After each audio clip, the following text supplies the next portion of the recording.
آج دین سننا بڑا آسان ہے، دین پہ عمل کرنا مشکل ہے۔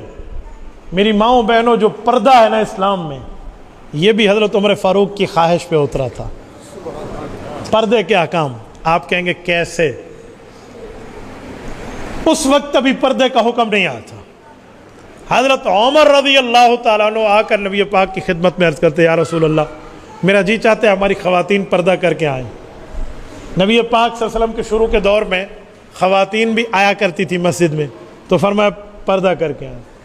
تو حضرت رسول اللہ صلی اللہ علیہ وسلم نے اس بات کی زیادہ پرواہ نہیں کی کہ اللہ کا بھی حکم نہیں آیا، پہلے کیسے فیصلہ کیا جا سکتا۔ حضرت عمر کہتے ہیں ایک رات صبح ان کی اپنی اہلیہ ہیں، اپنی گھر والی ہیں، وہ صبح مسجد سے لوٹ رہی تھی، تو حضرت عمر رضی اللہ تعالیٰ نے کسی اندھیری کی جگہ میں بیٹھ کے نا دور سے یا کوئی چھوٹا سا ایسے پتھر ان کی طرف پھینکا، یا پتہ نہیں برقعے کی کوئی سائیڈ، اس زمانے کی جو بڑی چادر تھی، برقعہ تو نہیں تھا، اس کو تھوڑا سا کھینچا تاکہ یہ کل سے پردہ کر کے آئے۔ تو وہ گھر آئیں تو انہوں نے پہچانا تو نہیں تھا کہ حضرت عمر میرے خاوند نے ایسا کیا، تو اگر کہا زمانہ تو بڑا عجیب ہو گیا، کل سے میں بڑی چادر کا برقعہ لے کر جاؤں گی۔ اس طرح حضرت عمر کی خواہش تھی کہ پردہ شروع ہو۔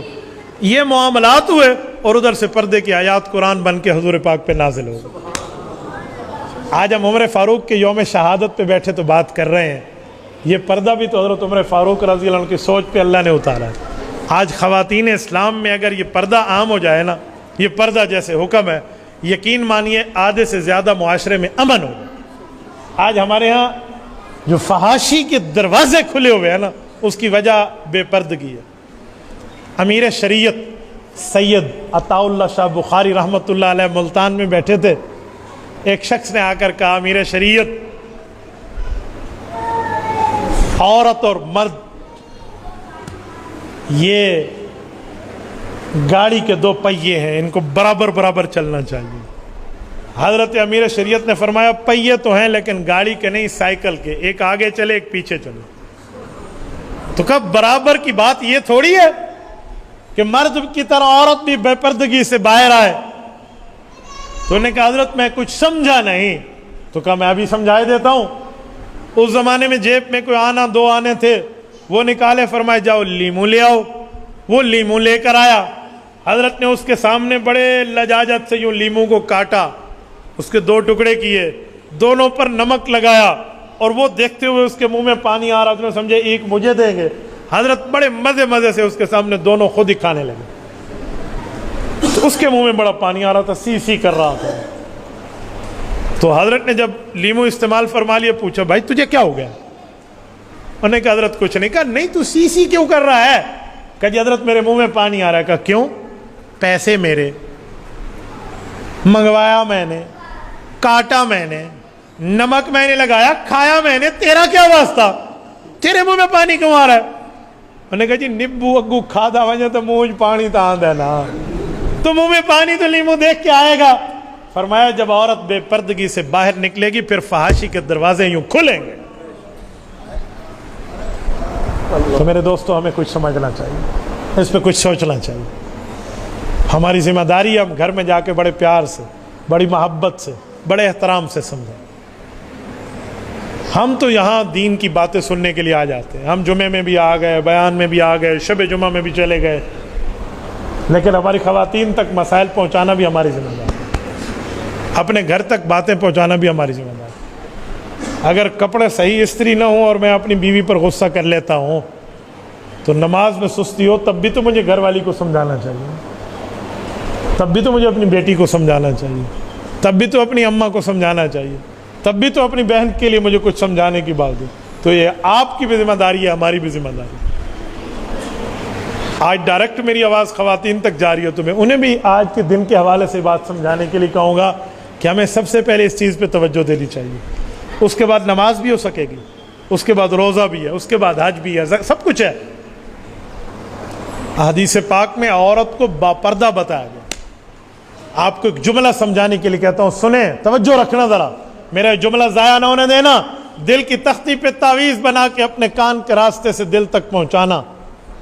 قرآن کریم میں کتنے مردوں کا نام ہے، انبیاء کا، صحابہ کا، ایک صحابی حضرت زید کا نام ہے، ذوالقرنین کا نام ہے قرآن کریم میں، اسی طرح حکیم لقمان کا نام ہے جو غیر انبیاء ہے، پھر انبیاء کا نام بھی، حضرت آدم بھی، حضرت موسیٰ بھی، حضرت عیسیٰ بھی ہے، حضرت داؤد بھی، حضرت سلیمان بھی ہیں، اور رسول اللہ صلی اللہ علیہ وسلم کا 4 مرتبہ اصلی نام کا معنی محمد صلی اللہ علیہ وسلم، 5ویں دفعہ لفظ احمد صلی اللہ علیہ وسلم، یہ بھی نام آیا۔ لیکن میں ایک سوال کرتا ہوں، کتنی عورتوں کے نام قرآن میں آئے ہیں؟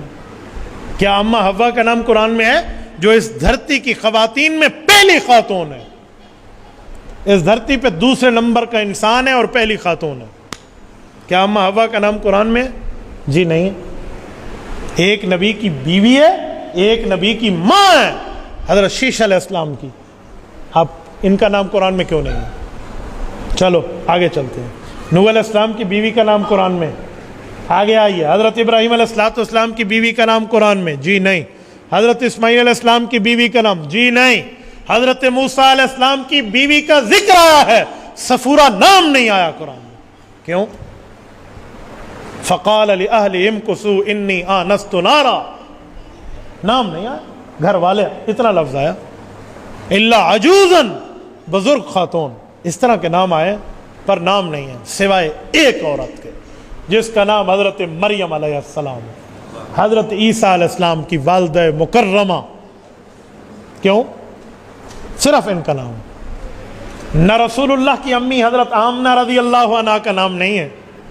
حضور پاک علیہ السلام کی 11 ازواج مطہرات، آپ کی اور میری اسلامی اماں جان حضرت خدیجہ سے لے کر حضرت عائشہ تک تمام امہات المؤمنین میں کسی ام المؤمنین کا نام نہیں ہے۔ رسول اللہ کی بنات طیبات طاہرات چاروں صاحبزادیاں، ان کا نام نہیں ہے۔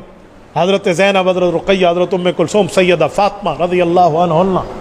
وجہ ایک حضرت مریم کا نام ہے، کیوں ہے؟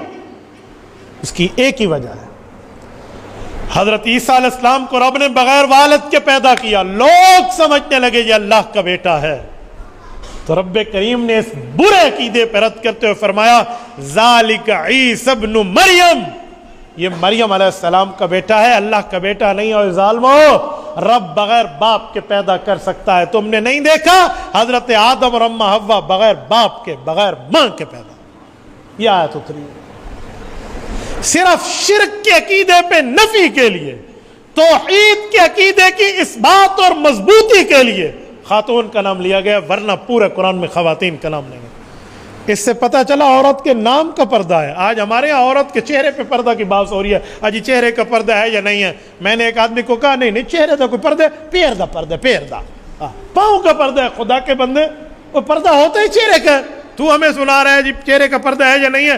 چہرے دا پردہ کوئی نہیں تو کیسے دا پردہ والا؟ کیا ذہنیت ہے بندے کی؟